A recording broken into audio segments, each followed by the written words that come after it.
Hello दोस्तों, मेरा नाम है साहिल खन्ना और आप देख रहे हैं इंटेलेक्चुअल इंडीज। और आज हम 2018 के टॉप स्किल्स के बारे में बात करेंगे। अगर आप उसको 2018 में मास्टर कर लेते हो तो आने वाला आपका फ्यूचर बहुत ब्राइट होने वाला है। Subscribe Intellectual Indies and press the bell icon and never miss any update. सबसे पहला स्किल है भाई डिजिटल मार्केटिंग। डिजिटल मार्केटिंग आने वाले टाइम में सबसे ब्राइट होने वाली है। अगर आप देख रहे होगे हर जगह पर डिजिटल मार्केटिंग इंस्टीट्यूट खुल रहे हैं, सबको पता लग रहा है डिजिटल मार्केटिंग होती क्या है। क्योंकि आने वाले टाइम में डिजिटल मार्केटिंग की बहुत नीड होने वाली है। मैं आपको समझाने के लिए एग्जाम्पल देता हूँ। पहले सारे के सारे जो भी बिजनेस चला रहे थे लोग, अब उनके बेटे पढ़ लिख के एजुकेट हो चुके हैं। तो इसका मतलब क्या होगा, वो अपने बिजनेस को एक्सपैंड करने की कोशिश करेंगे। तो वो किस तरीके से करने की शुरू करेंगे, वो वेबसाइट से करने की कोशिश करेंगे। अब वेबसाइट से करने की कोशिश करेंगे तो क्या होगा, एसईओ, डिजिटल मार्केटिंग का पे पर क्लिक, सोशल मीडिया मार्केटिंग, ये सब कुछ होने वाला है। हमारे देश के अंदर ज़्यादातर यूथ है, 70% यूथ है। तो अगर जितने बिजनेसमैन हैं उनके जो बच्चे हैं वो भी यूथ हो गए, रेशियो के हिसाब से लेके चलते हैं। अब उनको बिजनेस को बढ़ाना होगा तो वो कहाँ से बढ़ाएंगे, वो जाएंगे बंदे ढूंढने के लिए डिजिटल मार्केटिंग वाले। जिस तरीके से पहले सेल्स होता था, हर कंपनी के अंदर सेल्स वाले बंदे होते थे जो रोड पे घूमते थे, बिजनेस को बढ़ाने में हेल्प करते थे, उस तरीके से डिजिटल मार्केटिंग का रूल आने वाला है। हर एक कंपनी अपने पास एटलीस्ट एक डिजिटल मार्केटर तो रखना चाहेगी जो सारा काम कर दे उनका। भाई फेसबुक पे भी कर दे, हर जगह पे कर दे। तो अगर आप डिजिटल मार्केटिंग को अच्छा कर लोगे, ओवरऑल कह रहा हूं मैं आपको, खाली एसईओ पे काम नहीं करना, खाली पेपर क्लिक पे काम नहीं करना, आपको हर एक चीज के ऊपर काम करना है। हर एक चीज के ऊपर काम करने से क्या होगा, जो अगर एक कंपनी को खाली एक एम्प्लॉय चाहिए होगा ना, तो वो आपको हायर करेगा। अगर आपको कोई बड़ी कंपनी करना चाहिए जहां पे आप एसईओ स्पेशलिस्ट बनोगे, ठीक है भाई, बन सकते हो, अच्छी पोजीशन मिलेगी, अच्छा पैकेज मिलेगा। पर अगर छोटी कंपनी के अंदर जाओगे, सारे काम करोगे, सीखने को ज्यादा मिलेगा, कल को अपनी खुद की कंपनी खड़ी कर सकते हो। अब अगला स्किल है भाई एनालिटिक्स। मैंने अपने करियर की शुरुआत बिजनेस एनालिस्ट से करी थी। मेरा काम क्या होता था भाई, बिजनेस को एनालाइज करना कि कहाँ पे ज़्यादा खर्चा हो रहा है, कहाँ पे कम खर्चा हो रहा है, मार्केटिंग के ऊपर ज़्यादा खर्चा हो रहा है, डिजिटल मार्केटिंग के ऊपर कम हो रहा है, डिजिटल मार्केटिंग ज़्यादा कन्वर्जन आ रही है तो हमको डिजिटल मार्केटिंग के ऊपर ज़्यादा पैसा लगाना चाहिए। यही सारा का सारा एनालिटिक्स होता है। तो एनालिटिक्स एक स्किल है। एनालिटिक्स के टूल बहुत सारे हैं। वेबसाइट के एनालिटिक्स के लिए लोग गूगल एनालिटिक्स का यूज़ करते हैं। फाइनेंशियल एनालिसिस के लिए लोग जोहो का यूज़ करते हैं, टैली का यूज़ करते हैं, या बिजी का यूज़ करते हैं। कई लोग एक्सेल का भी यूज़ करते हैं। एनालिसिस करना एक स्किल है, समझना कि कहाँ पे क्या हो रहा है, क्या नहीं हो रहा। आपको इस स्किल की मास्टरी चाहिए होगी। आपको मैं ये नहीं कह रहा कि आप गूगल एनालिटिक्स को अच्छा कर लो या फिर एक्सेल के ऊपर अपना अच्छा कर लो। आपको चीज़ें एनालाइज करनी आनी चाहिए। अगर आपका दिमाग उस तरीके से चलता है तो भाई एनालिटिक्स वाली फील्ड आपके लिए बहुत ब्राइट है। तो अगर आपको एनालिटिक्स आता होगा तो आप टूल्स का यूज़ करके, एक एआई टूल ही आएगा ना जिसपे आपको कहीं पे भी चला के आप रिजल्ट्स देख सकते हो, पर उस रिजल्ट्स को समझ के किस तरीके से डिसीजन मेकिंग करनी है, कहाँ पे क्या करना चाहिए, वो एक एनालिटिक्स का काम होता है। तो अगर आपका दिमाग इस तरीके से चलता है तो भाई एनालिटिक्स से अच्छा कोई काम नहीं है। अब अगली चीज आती है भाई मोबाइल डेवलपमेंट। पहले होती थी वेबसाइट डेवलपमेंट, हर बंदा वेबसाइट डेवलपमेंट के पीछे भागता था। पर अब बहुत सारी ऐसी साइटें आ गई है, शॉपिफाई, वर्डप्रेस के ऊपर भी अच्छे अच्छे प्लगइन्स आ गए जिसपे अच्छी अच्छी वेबसाइट्स बन सकती है। लोगों को एजुकेशन नहीं है, लोगों को ये नहीं पता कि अभी भी कस्टम की ज़्यादा नीड है। अगर वो कस्टम वेबसाइट बनाते हैं तो उसका अलग अलग एडवांटेज डिसएडवांटेज होती है। पर आज के टाइम पे ऐसे टूल्स आ चुके हैं, ऐसा कुछ आ चुका है, सबको लगता है कि भाई मैं खुद वेबसाइट बना लूंगा, मैं किसी को पैसे क्यों दूं। तो यहाँ पे अगर आप वेब डेवलपमेंट के ऊपर कुछ भी कर रहे हो तो भाई आपका काम मरने वाला है। पर अभी ऐप डेवलपमेंट में ऐसी कोई चीज़ें नहीं आई है। तो ऐप डेवलपमेंट एक बहुत ही बड़ा चीज़ है।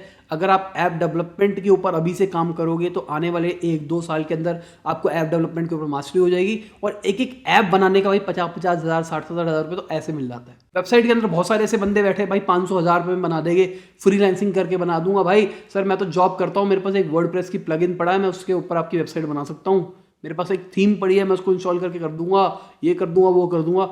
पर एप्लीकेशन के अंदर आपके पास ऐसे लोग नहीं आते हैं, छट जाता है क्राउड। अब अगली चीज आती है UI UX, user interface and user experience. Interface का मतलब क्या हुआ भाई, डिजाइन, लुक कैसी है, मेरा ऑफिस कैसा दिख रहा है, मेरी वेबसाइट कैसे दिख रही है, मेरी एप्लीकेशन कैसे दिख रही है, कोई भी चीज किस तरीके से दिख रही है। यूएक्स का मतलब क्या हुआ, यूजर एक्सपीरियंस। एक्सपीरियंस का मतलब भाई अगर मेरे कोई ऑफिस के अंदर आता है उसको आके कैसा फील होता है, ऑरा कैसी है, क्या अगर उसको कोई चीज़ चाहिए, मैं अगर अपनी टेबल के ऊपर बैठा हूँ, मैं सारी की सारी चीज़ें आराम से उठा सकता हूँ या नहीं उठा सकता। मेरे यहाँ पे मेरे पास कंप्यूटर पड़ा है, यहाँ पे मेरी अकाउंट्स की फाइल पड़ी है, यहाँ पे ये पड़ा है, बिल काटना तो मैं यहाँ से कर सकता हूँ, बुक्स पढ़नी है तो मैं यहाँ से कर सकता हूँ। क्या मुझे वो एक्सपीरियंस अच्छा मिल पा रहा है? छोटी सी बात लेके चलो, आप कहीं पे बाल कटवाने के लिए गए हो, एक बंदा है जो 50 रुपए के बाल काटता है, एक बंदा है जो 200 रुपए के बाल काटता है, बाल दोनों सेम काटते हैं, पर 200 रुपए वाला 200 रुपए क्यों लेता है? क्योंकि उसका यूजर एक्सपीरियंस अच्छा होता है। अब लोग इस चीज को समझ चुके हैं, इसी चक्कर में आप देखोगे कि भाई नए नए सैलून्स खुल रहे हैं जहाँ पे महंगे महंगे रेट होते हैं। वही नहीं है जो 50 रुपए लेता था, पर आज वो 400 रुपए लेता है, वो 500 रुपए लेता है। क्यों लेता है? एक्सपीरियंस जिंदाबाद। अब भाई अगला काम है विजुअलाइजर का। विजुअलाइजर का काम होता है कि विजुअलाइज करना, आंखें बंद करके बताना कि यहाँ पे ये लगेगा, यहाँ पे ये लगेगा, यहाँ पे ये लगेगा, यहाँ पे ये लगेगा। करेगा कुछ भी नहीं वो, बस विजुअलाइज करेगा। अगर आपको फोटोशॉप, इलस्ट्रेटर या फिर आप जिस भी फील्ड के अंदर विजुअलाइजर बनना चाहते हो उसके टूल्स आते होंगे तो आपको एक और एज मिल सकता है। अभी आप विजुअलाइज करके बता रहे थे कि भाई इस रूम के अंदर यहाँ पे लाइट लगेगी, यहाँ पे लगेगा, यहाँ पे लगेगा, पर अब क्या होगा, आप फोटोशॉप के ऊपर बना के रेंडर करके भी दिखा सकते हो। अगर आपको 3D आता होगा, मैक्स माया आता होगा, तो आप दिखा सकते हो 3D मॉडल बना के, देखो इस टाइप की चीजें भी होती है। ये काम भाई डायरेक्टर की तरह ही है, जैसे डायरेक्टर करता है कट एक्शन का काम, वही है। सारा काम डायरेक्टर नहीं करता, असिस्टेंट डायरेक्टर करते हैं।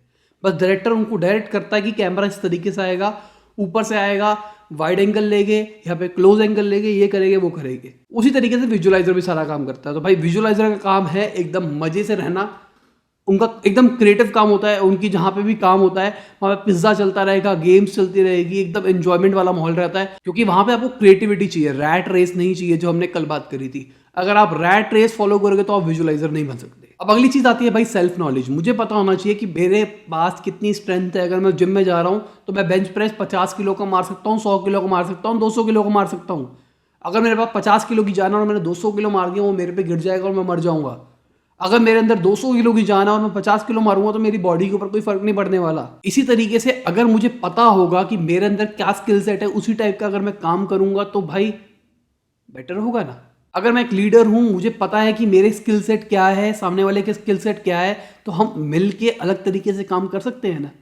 पर अगर मैं अड़ा रहूंगा कि नहीं भाई मुझे तो ये आता है, मैंने किसी जमाने में किया था, अपने आप से झूठ बोलूंगा, अपनी सेल्फ नॉलेज खराब करूंगा, तो वो काम नहीं हो पाएगा। तो आने वाले टाइम क्या ही हमेशा से ही रहा है, जिन लोगों की सेल्फ नॉलेज अच्छी रहती है वो लोग हमेशा सक्सेसफुल हो पाते हैं। तो self knowledge is must have skill. इसी के साथ अगला है कम्युनिकेशन। कम्युनिकेशन अच्छी होनी चाहिए। कम्युनिकेशन का मतलब क्या है? मैं अपना आइडिया आपके सामने तक पोर्ट्रे कर पा रहा हूँ, दैट्स इट।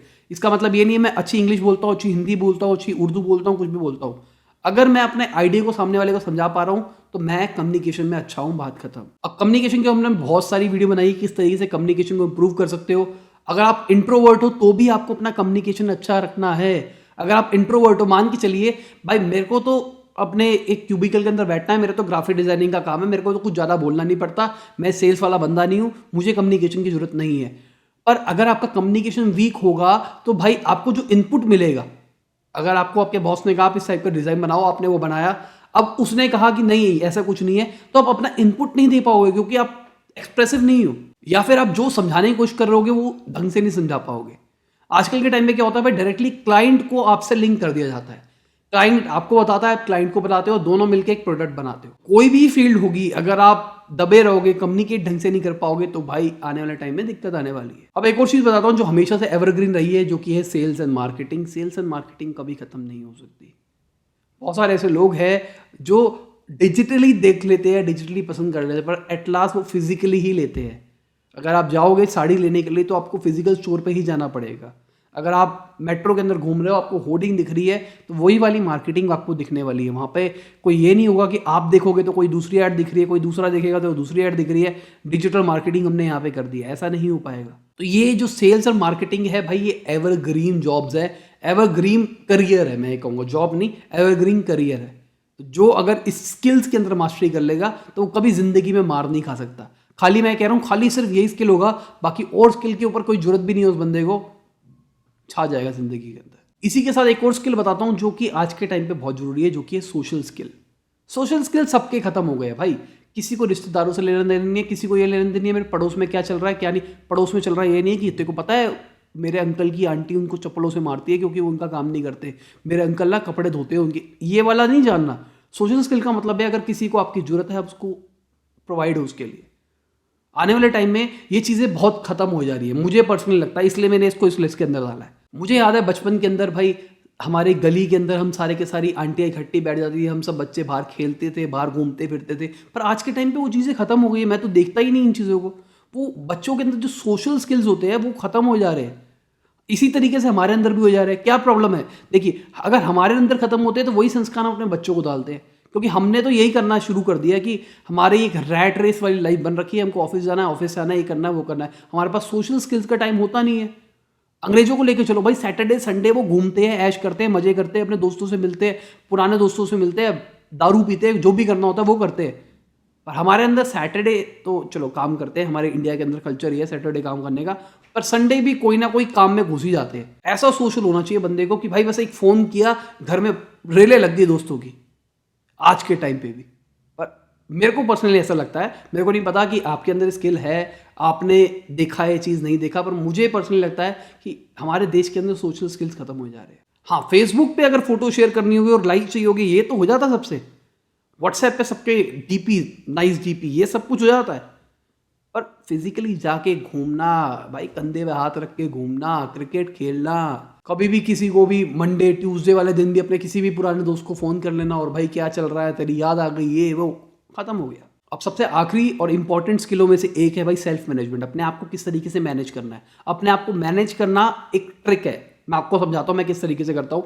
रात को सोने से पहले अगर आपने प्लान कर लिया कि कल सुबह मैं 6 बजे उठूंगा, 6 से 8 मैं ये करूंगा, 8 से 10 मैं ये करूंगा, 10 से 12 ये करूंगा, उसके बाद ये करूंगा, अगर इस तरीके से आपने अपनी लाइफ को प्लान कर लिया एक दिन पहले ही और अगले दिन उसी को एग्जीक्यूट किया। जो लोग कहते हैं टाइम मैनेजमेंट के ऊपर वीडियो बनाओ, इसके ऊपर बनाओ, अगर मैं टाइम मैनेजमेंट के ऊपर भी वीडियो बनाऊंगा, मैं यही बात बोलने वाला हूँ आपको। रात को सोने से पहले सब कुछ प्लान बना के सो और सुबह उठो, सब कुछ ऑन टाइम हो जाएगा। अब ये मत करना कि मेरे को यहां से ऑफिस जाने में लगता 1 घंटा, मैं 9 बजे निकलूंगा, 10 बजे पहुंच जाऊंगा। 10-15-20 मिनट का बैकेट भी रख के चलना है कि बाई चांस ट्रेन लेट हो जाए, बाई चांस ट्रैफिक मिल जाए, बाई चांस ये हो जाए। मेरे को अगर बुक पढ़नी है तो सुबह उठूंगा मैं 4 बजे, 4 से 5 तो मैं बुक पढ़ूंगा। भाई सुबह उठोगे 4 बजे, 10 मिनट तो उठने में लग जाएंगे, पानी वानी पियोगे, ब्रश व्रश करोगे, इसी के अंदर तुमको आधा घंटा होने वाला है। मतलब मैनेज करना है एकदम स्ट्रैटेजिकली सोच के, और इस चीज़ को मॉडिफाई करते रहना है। पहले दिन करके देखोगे, आपको पता लग जाएगा, उसको नोट कर लोगे कि यार मैंने सोचा था मैं सुबह 4 बजे उठूंगा, पर मैं असली में उठता हूँ 4:10 के ऊपर। मैंने सोचा था मैं 4 बजे बुक पढ़ूंगा, पर मैं असली में पढ़ पाया 4:45 पे। हफ्ते 2 हफ्ते लगेंगे भाई, इस चीज़ को परफेक्ट कर पाओगे, और एक बार परफेक्ट कर लोगे उसके बाद जैसा करना होगा लाइफ के अंदर वैसा कर पाओगे। मैंने बात करी थी ना, गोल अचीव करना है, गोल के पीछे मेहनत कर रहे हो नहीं कर रहे। अगर गोल के पीछे मेहनत करने के लिए आपके पास टाइम नहीं है तो भाई इससे बढ़िया कोई टेक्निक नहीं है। तो ठीक है दोस्तों, इसी के साथ ये वीडियो खत्म होती है। आशा करता हूँ अच्छी लगी होगी। कोई दिक्कत नहीं चाहिए पूछ लेना। अगर वीडियो अच्छी लगी है तो पक्का इसको शेयर करना अपने दोस्तों के साथ। नीचे कमेंट में उसे जरूर बताना कि आपको क्या लगा इस वीडियो के बारे में, कोई स्किल मैंने मिस कर दिया। मैंने अपने हिसाब से स्किल्स बताया जो मुझे लगे, मैंने थोड़ी सी रिसर्च करी, थोड़ा सा मार्केट ट्रेंड देखा, जिस हिसाब से मुझे लगा मैंने वो आपसे शेयर किया। अगर आपके हिसाब से कोई और लिस्ट है तो आप उसको भी नीचे शेयर कर सकते हो। बाय, गुड नाइट, शब खैर, खुदा हाफिज़, गुड मॉर्निंग, गुड आफ्टरनून, जब भी आप वीडियो को देख रहे हैं।